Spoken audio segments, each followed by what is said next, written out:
एक बड़ी खबर आई पड़ोसी मुल्क पाकिस्तान से, जहां सुसाइड बॉम्बर ने विदेशियों पर हमला कर दिया। लेकिन बताया ये जा रहा है कि इसमें 5 जापानी बाल बचे हैं, लेकिन उनकी गाड़ी का ड्राइवर सिक्योरिटी गार्ड वहीं पर मारा गया। लेकिन इसके बाद पलटवार पुलिस की ओर से भी किया गया। 2 आतंकी इसमें मारे गए हैं। लेकिन आशंका ये है कि इन जापानियों को चीनी मान करके पाकिस्तान में ये हमला किया गया है। दरअसल ये पहला मौका नहीं है जब इस तरह का हमला पाकिस्तान में किया गया हो विदेशियों पर। चीनियों पर पिछले कुछ सालों में लगातार एक के बाद एक हमला हुआ है और उसी कड़ी में ये एक ताज़ा हमला माना जा रहा है। हालांकि इस बार गाड़ी में 5 जापानी नागरिकों की मौजूदगी थी और ऐसे में इन पाकिस्तान में हमलावरों ने इन्हें निशाना लगाकर इन पर हमला किया और सुसाइड बॉम्बर यहां पूरी प्लानिंग के साथ इन विदेशी नागरिकों को निशाना बनाने के लिए पहुंचे थे। जो तस्वीरें भी आप देख रहे हैं, इससे साफ पता चलता है कि किस तरह से पूरी प्लानिंग के साथ में पाकिस्तान में इन सुसाइड बॉम्बर्स ने इन विदेशी नागरिकों को निशाना बनाने की कोशिश की है। हालांकि खुशकिस्मती ये रही कि ये 5 जापानी नागरिक बाल बचे। तुरंत उन्हें पास में सुरक्षित जगह पर ले जाया गया। बाद में अस्पताल में उपचार के लिए जाया गया, जिन्हें मामूली खरोंच आई हो तो इसका उपचार हो सके। लेकिन उनकी गाड़ी का ड्राइवर और सिक्योरिटी गार्ड इस हमले में मारा गया है। जवाबी कार्रवाई भी हुई है पुलिस की ओर से और इस पूरे मामले में भी पड़ताल करने की कोशिश हो रही है कि आखिर जापानी नागरिकों को क्यों निशाना बनाया जा रहा है। दरअसल आशंका ये है कि जिस तरह का हमला हुआ है, ये चीनी नागरिक होने की आशंका में किया गया हमला हो सकता है, क्योंकि पिछले कुछ वक्त की अगर तस्वीरों पर गौर करें तो एक के बाद एक ऐसी कई घटनाएं सामने आई है।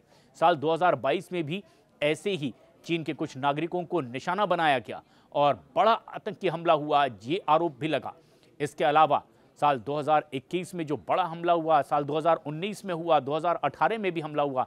इससे पहले भी लगातार इसी तरह से कुछ घटनाएं सामने आती रही है। माना यह जा रहा है कि जिन लोगों ने निशाना बनाया उनके निशाने पर चीन के नागरिक हैं। दरअसल पाकिस्तान चीन इकोनॉमिक कॉरिडोर पर जिस तरह से काम हो रहा है, क्या ये उनसे नाखुश लोग हैं जिन्होंने इन विदेशी नागरिकों को निशाना बनाया? क्योंकि शक्ल सूरत में कमोबेश एक जैसे दिखाई देने वाले इन जापानी नागरिकों को हो सकता है कि उन हमलावरों ने चीनी माना हो और चीनी नागरिक मान करके ही उन पर ये जबरदस्त घात लगाकर हमला किया गया।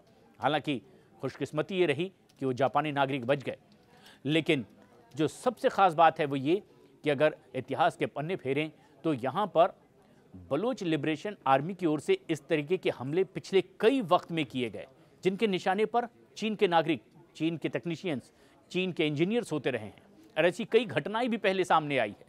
दरअसल जिस तरह से कॉरिडोर का काम चल रहा है, बलोच लिबरेशन आर्मी की ओर से उसका लगातार विरोध किया जा रहा है और ऐसे में चीन के ऐसे ही कुछ लोग जो पाकिस्तान की सरजमी पर पहुंच रहे हैं, उन्हें निशाना लगा करके हमला किया जा रहा है। और माना यह जा रहा है कि जो ताज़ा हमला हुआ है कराची में मानसेरा कॉलोनी के पास ही, जहां से गाड़ी गुजर रही थी, वहीं इन सुसाइड बॉम्बर्स ने उन्हें निशाना बनाया और एक ज़बरदस्त हमला किया।